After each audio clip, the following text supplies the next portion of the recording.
하는 제목으로요. 함께 말씀 나누겠습니다. 귀가 이렇게 간지러울 때 누가 내 이야기 하나? 뭐 이런 이야기들 하고요. 또 우리가 누군가의 그 이야기를 하면서 그 사람 귀가 꽤 간지럽겠다, 이런 이야기들을 합니다. 예, 세상에 가장 귀가 간지러운 사람이 있다면 누구겠습니까? 우리 하늘가족 식구들이 적어도 일주일에 한 번씩은 그 이름을 불러주는 우리 식구들뿐만 아니라 전 세계 크리스찬들이 일주일에도 수없이 그 이름을 부르는, 참으로 그 이름은 본디오 빌라도이죠. 우리가 신앙 고백을 할 때마다 본디오 빌라도에게 고난을 받으사 십자가에 못 박혀 죽으시고 라고 이 본디오 빌라도의 이름을 거론합니다. 이 내용이 뭐예요? 아버지 죽인 원수같이 이 빌라도가 우리 주님을 죽였다는, 그러니까 이 빌라도라는 이름은 만대 크리스천들에게 좀 저주받은 그러한 이름일 수 있습니다. 본디오 빌라도, 그는요, 로마 황제 티베리우스의 치세의 군인이었고요. 그가 주 26년부터 36년까지 10년간 유다와 사마리아의 총독으로 재임하였습니다. 유다와 사마리아는 이제 작으니까 거기는 이제 시리아 총독의 관할하에 있었는데요. 그러다 보니까 뭐 이 로마 역사나 이런 데서 이 빌라도의 이름이 자주 나오진 않아요. 타키투스 연대기에 보면 이제 빌라도 지세의 예수를 십자가에 처형했다, 뭐 이런 기록 정도 나오죠. 주로 이제 유대 역사가들의 기록에 이 빌라도가 나오는데요. 필로라는 유대 역사가는 이제 자기 그 기록에 거칠고 악의가 있고 잔인한 인물이라 그렇게 이제 평가를 했습니다. 요세푸스는 더 자세하게 기록한 게 많이 있어요.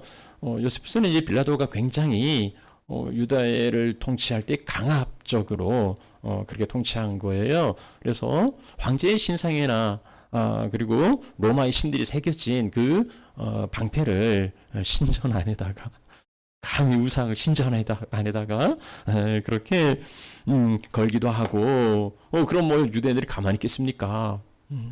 성전을 더럽히는데, 그러나 반발하는 그 유대인들을 무력으로 그렇게 강압적으로 그 강경하게 이제 그리 통치했는데요. 성경에도 그런 비슷한 부분이 나와요. 어떤 사람들이 빌라도가 갈릴리 사람들, 성전에서 갈릴리 사람들이 제사할 때에 그 갈릴리 사람들을 무자비하게 학살하는, 그리고 그 피가 제물에까지 튀는 이런 일이 있었다 하고 예수님께 이야기하는 것을 보게 됩니다. 이러고 보면 참 빌라도는 아주 나쁜 놈이죠. 아주 악한 사람, 좀 악한 사람인 것처럼 보이는데, 그러나 그 당시 그 권력자들은 뭐 대부분 그리하였고요. 뭐 오늘날도 독재자들 보면 그러지 않습니까? 그는 뭐 나쁜 사람이긴 한데 그렇다고 해서 역사의 길이 남을 만한 그렇게 악한 사람은 아니라는 거죠. 자, 그런데 우리는요, 본디오 빌라도에게 고난을 받으사 십자가에 못 박혀 죽으셨다고 그렇게 고백하면서 모든 그 예수님에 대한 순환과 고난의 책임을 빌라도에게 돌리는 것 같아요. 빌라도가 들을 땐 좀 억울한 면도 있습니다. 자, 보통 그 사도신경, 우리가 고백하는 사도신경은 원래 그 라틴어로 쓰여진 겁니다.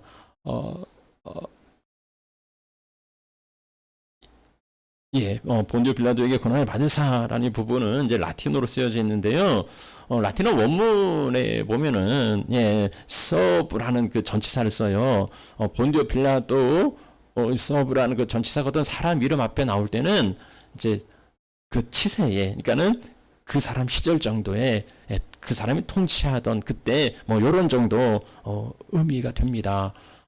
그러니까 역사성을 증명하기 위하여서 본디오 빌라도가 다스릴 때 예수님은 고난받았다. 이런 의미로 사도신경에 들어가 있는 거죠. 영어 성경에도요, suffered under라는 단어를 쓰고 있고, 그래서 우리 말 그 사도신경에도 이제 캐톨릭에서는 본디오 빌라도의 그 통치 아래서라고 번역하고요. 이제 성경에서도 본디오 빌라도 치하에서 고난을 받으셨다. 이렇게 이제 번역합니다. 그러나 우리 개신교에서는 본디오 빌라도에게 이제 고난을 받으셨다고 그렇게 모든 책임을 다 이제 빌라도에게 뒤집어 씌우는 것처럼 그러고 보면 좀 빌라도가 좀 이렇게 억울하게 생각할 수도 있겠다는 생각이 들긴 합니다. 예수님 그 처형, 예수님의 그 고난, 예수님 순환에 대한 책임을 따지자면 뭐 여러 사람을 언급할 수 있겠죠. 가장 먼저 우리가 제1등 공신으로 꼽을 수 있는 사람이 누구입니까? 대제사장들이겠죠. 유대 지도자, 이 사람들이 다 뒤에서 배후 조종한 거잖아요. 이 사람들이 성전에 경비병을 보내서 예수를 체포하고 사람들을 선동해가지고 십자가에 못 박으라고 다 뒤에서 꾸민 사람들이 이 사람들이에요. 이제 거기에 걸려든 사람이 물론 뭐 걸려든 건 아니고 유다가 지발로 찾아가긴 했지만 가룟 유다죠. 가룟 유다가 아니 어떻게 자기와 3년 동안 동거동락한 자기 스승을 돈을 받고 팔아 넘길 수가 있습니까? 아주 그 파렴치한 인간이지요. 이런 인간들에 비하면 빌라도는요, 이게 능력적으로 자기가 한 게 없어요. 그날 새벽에 지도자들이 찾아와가지고 큰 무리들을 대동하고 와서 이 사람 죽여야 된다고, 예수를 십자가에 죽여야 된다고 하도 그렇게 소리치는 바람에 마지못해서 도장 한번 찍어준 것뿐이에요. 사실 빌라도가요, 예수님을 구하려고 많이 이제 노력한 것을 성경에서 볼 수 있습니다. 자, 빌라도가 이제 그 무리가 예수님을 끌고 오니까 이제 신문하잖아요. 근데 뭐 이렇게 보고 저렇게 봐도 도무지 죽일 죄를 찾을 수가 없어요. 그래서 빌라도는 이제 요한의 기록에 하면 이 사람은 무죄다. 나는 그에게서 아무 죄를 찾지 못했다고 그렇게 선언합니다. 이 사람 죄가 없다는 거예요. 빌라도도 그 정도는 알고 있었거든요. 왜 예수님을 이들이 끌고 왔는가? 마태와 그 마가의 기록에 의하면 빌라도가 그 예수님이 바리새인들 그 제사장들의 시기심 때문에 그렇게 이제 끌려온 걸로 간파하고 있었던 겁니다.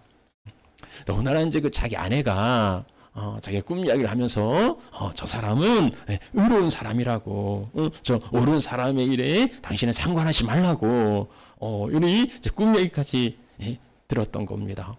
그래서 빌라도는 이 사람은 죄가 없다고 이제 선언하는 거예요. 그러면 석방하면 되는데 그럴 용기는 없어요. 워낙 그 대제사장과 무리들이 아주 분노해하니까 빌라도가 한 가지 이제 방법 생각해내요. 그게 이제 특별 사면입니다. 자, 6월절이 되면 그 특사를 놓아주는 전례가 있는데, 자 그러면 내가 이 사람을 특사로 놓아주기로 원하느냐 하고 제안을 했는데 무리들은 예수가 아니었습니다. 밀란을 일으키고 살인의 저질로 잡혀온 바라바를 놓아달라고 요구한 거예요. 자, 빌라도가 어떻게 특사로 좀 풀어주려고 했는데 이게 이제 막힌 거죠. 그 다음에 이제 나오는 그 구명 활동이 요한복음에서 찾아볼 수 있는데요. 빌라도는 예수를 데려다가 채찍질 합니다. 그런들로 하여금 가시멜론을 씌우게 하고 자색 옷을 입혀서 희롱하게 합니다. 그리고 그 희롱당한 예수를 무리들 앞에 이제 끌고 나옵니다. 그러면서 이야기하죠. 내가 그에게서 아무 죄도 찾지 못했다. 나는 그에게서 죄를 찾지 못했지만 너희들이 그렇게 요구하니까 내가 채찍질까지는, 무죄한 사람에게 채찍질 할 수는 없잖아요. 근데 이 빌라도는 너희들이 그렇게 요구하니까 내가 채찍질 정도는 가시관을 씌우고 희롱하고 조롱하는, 이 정도 있으면 된 거 아니냐, 이제 그런 거지요. 이 정도 있으면 이제 됐다. 빌라도는 그 정도에서 이제 생각을 한 건데, 무리들은요 더욱 흥분합니다. 그리고 십자가에 못 박으라고, 십자가에 못 박으라고. 빌라도가 이야기해요. 나는 그에게서 죄를 찾지 못했다니까. 그럼 무죄하다니까. 무슨 무죄하냐? 우리들도 법이 있는데 우리들 법에 의하면 저 사람 죽음이라고. 왜냐하면 저가 하나님의 아들이라고 그렇게 이야기했다는 겁니다. 하나님의 아들이라고 하니까 빌라도가 더 두려워진 거예요. 사람은 어찌할 수 없지만 신의 아들이라는데 신의 아들 자기가 죽였다는 어떤 후환을 당할까 두려운 거죠. 빌라도가 더욱 두려워합니다. 그리고 일단 이제 데리고 다시 들어가죠. 빌라도는요 어떻게든지 예수를 놓으려고 힘을 썼다고 요한이 증언합니다. 빌라도가 예수를 놓으려고 힘썼는데요. 이게 상황이 그렇잖아요. 지금 이제 제사장과 유대 지도자들이 이제 예수를 고소한 거예요. 이제 재판장은 예수고, 이제 원고는 이제 뭐 제사장이 되고 피고는 이제 예수가 되겠죠. 근데 예수는 변호인도 없어요. 그런 억울한 재판을 당하셨는데, 근데 보세요. 이런 상황을 보면 재판장이 변호인이 되어서 이 사람 무죄라고 그렇게 이야기하는 것처럼 보입니다. 그러니까 이 종교 지도자들이 자꾸 빌라도가 무죄라는 것을 벌써 몇 번이나 이야기합니까? 이대로 가다는 안 될 것 같아요. 그러니까 이제 빌라도를 이제 협박하죠. 당신이 지금 이 사람이 자칭 왕이라고 그러는데 우리에게는 가이사밖에 왕이 없다고. 만약에 자기가 왕이라고 하는 이 반역자를 풀어주면 당신은 가이사의 충신이 아니고 가이사에게 반역하는 것이라고. 이제는 정치적으로 협박을 합니다. 종교적인 문제가 아니라 이게 이제 정치적인 문제로 변질이 되면 이제 이 빌라도는 이게 정치에 대해서는 또 다른 입장인 거예요. 왕이라고 하고 자기가 반란을 일으켰다는데 이것을 묵과할 수는 없는 거지요. 그리고 워낙 유대인들이 이 제사장과 이 지도자들이 강하게 고집하니까 결국은 예수를 십자가에 못 박도록 이제 넘겨줍니다. 그래서 예수님이 이제 십자가에 이제 못 박히게 되는 거지요. 자, 그러면요, 빌라도는 죄가 없습니까? 그렇죠. 예수님을 구명하려고, 예수님을 어떻게든지 구하려고 힘쓰고 노력하지 않았습니까? 그런데 하도 이 유대 제사장과 지도자들이 협박하니까 어쩔 수 없이 예수를 십자가에 내어준, 어떻게 보면 이 빌라도도 희생자입니까? 그래서 우리는 본디오 빌라도에게 고난을 받으사 이걸 고쳐야 되는 거 아닌가요? 제사장과 유다에게 고난을 받으사 십자가에 못 박혀 죽으시고 이렇게 고쳐야 하는 겁니까? 빌라도는 죄가 없습니까? 그러지 않죠. 아니죠. 그가 예수를 살리려고 구명활동을 하고 그리고 자기는 무죄하다고 손을 씻었다 할지라도 그의 죄가 사라지거나 그의 죄가 없어지는 것은 아닙니다. 그럼 무슨 죄를 지었습니까? 빌라도의 죄는 뭡니까? 죄 없는 하나님의 아들 예수 그리스도에게 사형을 언도하고 그리고 그것을 집행하게 한 죄예요. 아무리 제사장들이 예수를 죽이려고 해도 이들은 예수를 죽일 수가 없어요. 가룟 유다가 배반을 했어도 예수를 죽일 수는 없단 말이죠. 왜냐하면 그들에게는 그럴 만한 권한이 없었어요. 사내들인 공회에서 사형을 언도해도 그것을 집행할 수 있는 권한은 자기들 권한 받기예요. 그러니까 이 권한은 누구에게 있습니까? 빌라도에게 있는 거죠. 빌라도는 사내들인 공회의 그 결정을 뒤집을 수 있는 그런 막강한 권한을 가지고 있습니다. 그러니까 빌라도는요, 이 사내들인 공회가 잘못된 판결을 내렸을 때 그것을 바로잡을 수 있는 마지막 보루였던 거예요. 빌라도가 볼 때 죄가 없다고 판결하면 그걸로 끝난 거예요. 그런데 빌라도가 여러 차례 죄가 없다고, 이 사람에겐 죄를 찾을 수 없다고, 이 사람 무죄하다고, 그러면 놓아주면 되잖아요. 죄 없는 사람을 왜 붙들고 있습니까? 여기 죄 없는 사람에게 채찍질을 합니까? 왜 놓아주지 못하고 있습니까? 군중들이 있으니까요. 군중들이 십자가에 못 박아야 된다고 그렇게 압력을 넣고 있습니다. 그러면 군중들의 요구에 따라 십자가에 처형하면 그만 아닙니까? 그런데 왜 주저하면서 예수를 변호합니까? 양심의 소리지요. 죄가 없어요. 죄가 없어요. 자기가 아무리 찾아봐도 죄가 없어요. 죄가 없는 사람을 죽일 수 없단 말입니다. 양심이 소리 질러요. 빌라도는 고민하고 갈등합니다. 자기 양심의 소리와 그리고 군중들의 소리 가운데 예수를 풀어주자니 군중들이 가만히 있을 것 같지가 않고 예수를 죽이자니 자기 양심이 괴로운 거예요. 이러한 갈등은 우리 일상에서 흔히 일어나는 그런 갈등이 아닙니까? 세상 사람들은요, 양심의 가치 없이 하나님 무시하고 하나님 거역하고 제멋대로 살아가도 아무런 갈등이 없어요. 우리는요, 그 별것도 아닌 거 사람들이 볼 때는 그런 것 가지고 고민하냐고 하는데 그게 우리에게는 고민거리가 됐잖아요. 우리 안에 갈등이 있어요. 믿음으로 살자니 손해볼 것 같아요. 믿음으로 살자니 어렵고 힘들 것 같아요. 그런데 그것을 무시하자니 내 안에 성령께서 우리에게 책망하시고 우리 양심에 가책이 있어요. 믿음으로 살아가면 잘되고 형통하고 복되고 평안하면 참 좋겠습니다마는 그럼 누가 예수를 저버리고 누가 예수를 부인하겠습니까? 믿음으로 살아간다는 건요, 때로 가시밭길을 걸어야 되고 그리고 손해를 봐야 되고 그리고 역경과 고난의 길을 걸어야 할 때도 있단 말이지요. 그게 뻔히 보이는데도 그 길을 걸어갈 수 있겠느냐 하는 거예요. 갈 수 있겠습니까? 예수를 선택할 때에 때로 손해를 봐야 되고 어렵고 힘든 고난의 길을 걸어가야 하는데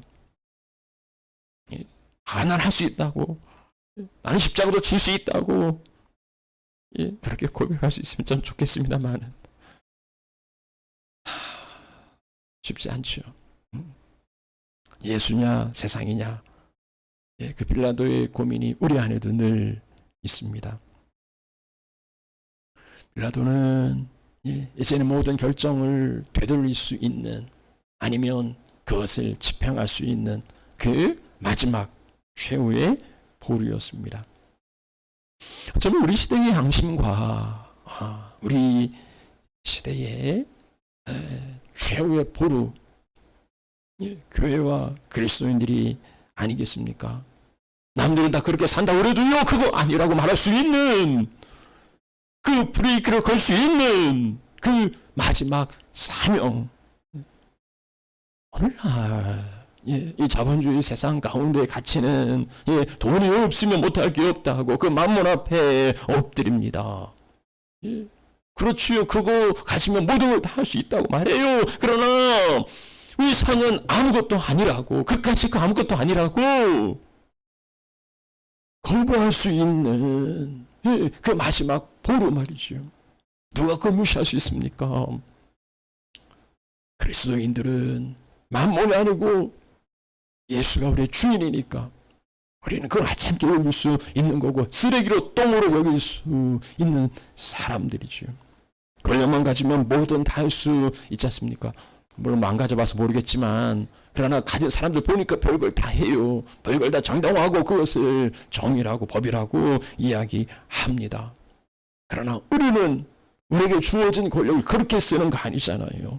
권력은 섬김의 도구가 되어야 한다고 그렇게 말할 수 있는, 세상을 거스릴 수 있는, 그것을 거역할 수 있는 그 마지막 보루, 교회가 보여줘야 하는 가치, 그리스도인이 살아내야 하는 가치, 그건 세상에 있지 않아요. 그런데 우리는 그 갈림길에서 갈등하고 고민합니다. 못해서겠습니까? 그건 아니죠. 빌라도가 못해서겠어요. 아니, 빌라도는요, 유대 최고의 권력자예요. 그건 고민할 필요가 없어요. 자기 말이 법인데. 그거 할 수 없는 게 뭐가 있습니까?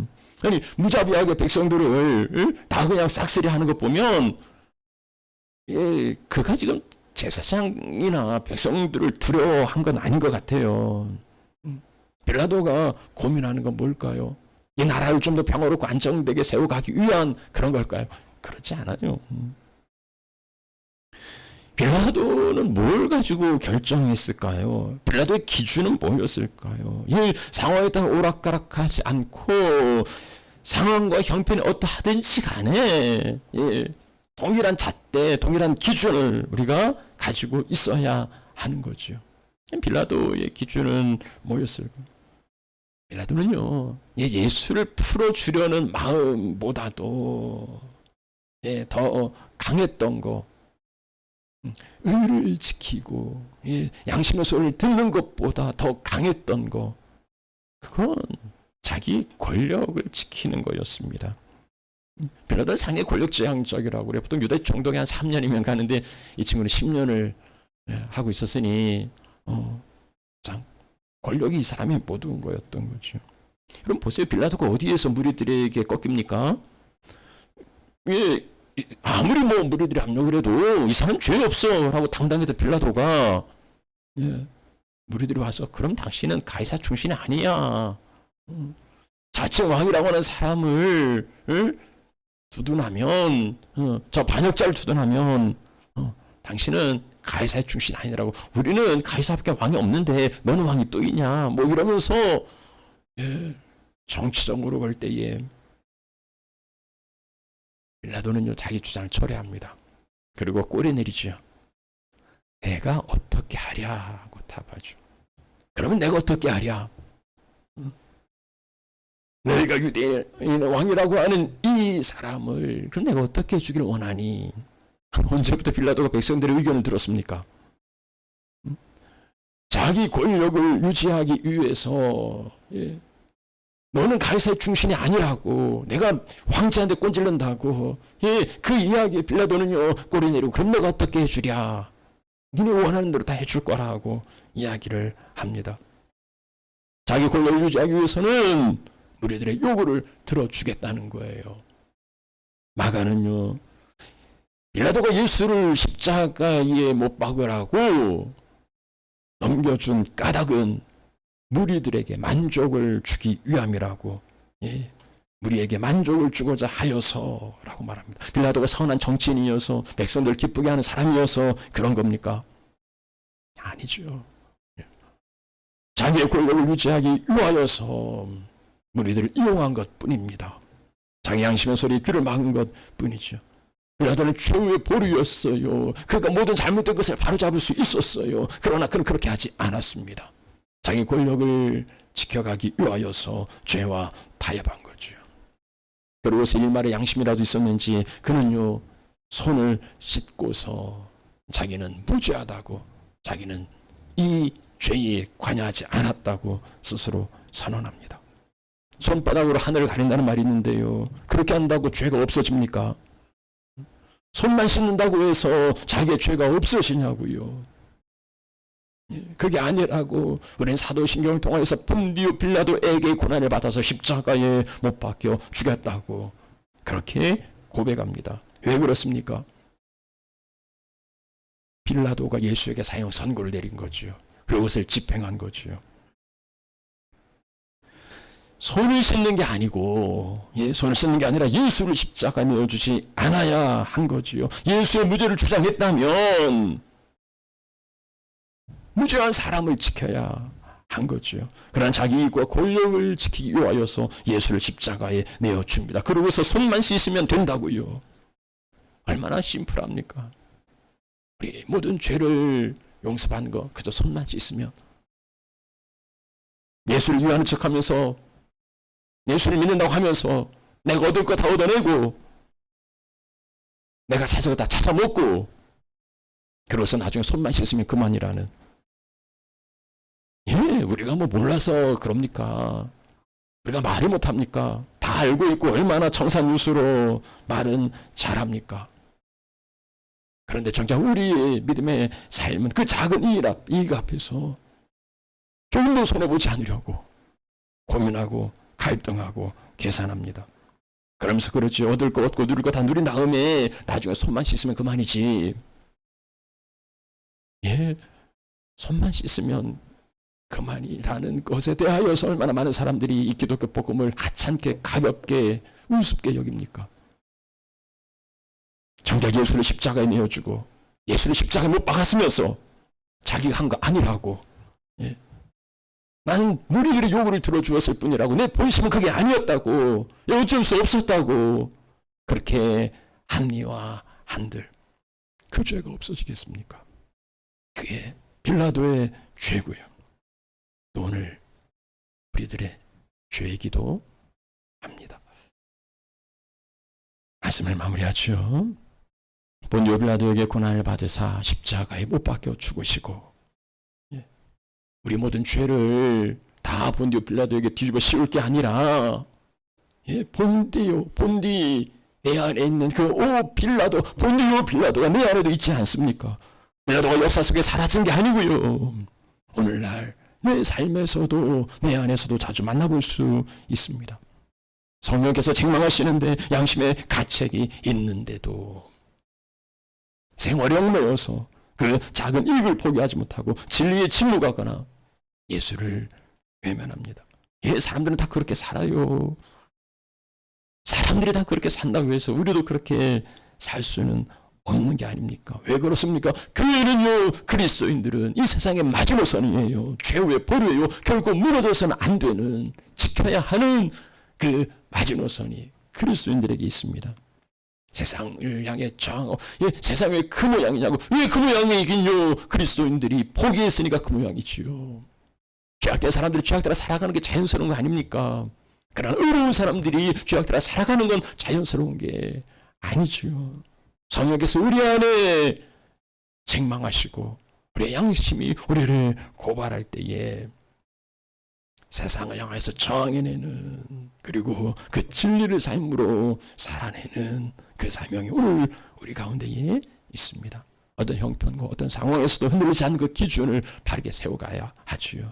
빌라도에게 주어진 권력은요, 자기 탐욕을 채우고 자기 이익을 채우라고 하나님이 그에게 맡겨주신 게 아니었어요. 하나님께서 빌라도에게 그 권력을 주셨을 때에는 공평과 정의로 하나님의 의를 이루어가라고 맡겨주신 거지요. 의로운 사람을 지키고 죄악된 사람을 처벌하는 거예요. 의로운 사람을 죽이고 죄악된 사람을 두둔하라고 그리 주신 건 아니었습니다. 하나님께서 나에게 주신 권력이 있으면, 하나님 나에게 주신 그 무언가가 있으면 왜 주셨는지를 생각해야 합니다. 바른 가치, 우리 안에도 빌라도의 고민과 갈등이 있지요. 그럴 때 우리가 선택해야 하는 것, 정말 소중한 가치, 그것은 세상이 아니라 예수입니다. 우리가 세상이 아니라 예수를 선택할 수 있는 이유는 뭡니까? 그의 십자가로 인하여서, 그의 죽음으로 인하여서 내가 다시 살았기 때문입니다. 그래서 목숨을 내놓으라고 한들 영원한 그 사랑에 피할 수 없기에 우리는 예수를 선택합니다. 다시는 예수를 십자가에 못 박도록 내어주지 않을 겁니다. 내가 그리스도와 함께 십자가에 못 박히고 그래서 이제는 나를 위하여 사는 삶이 아니라 나를 사랑하시고 나를 위하여서 자기를 버리신 하나님의 아들 믿는 믿음 안에서 살아갑니다. 갈라디아서 2장 20절의 이 고백이 이 한 주간과 그리고 앞으로의 우리 고백이 되시면서 그리스도의 사람들은 육체와 함께 정욕과 탐심도 십자가에 못 박았다 말씀하시니 그 십자가에 우리의 욕심도 우리의 탐심도 십자가에 못 박고서 그 예수의 십자가를 붙들고 살아가시는 우리 하나님의 자녀들이 되시기를 축복합니다. 우리 함께 찬양하지요.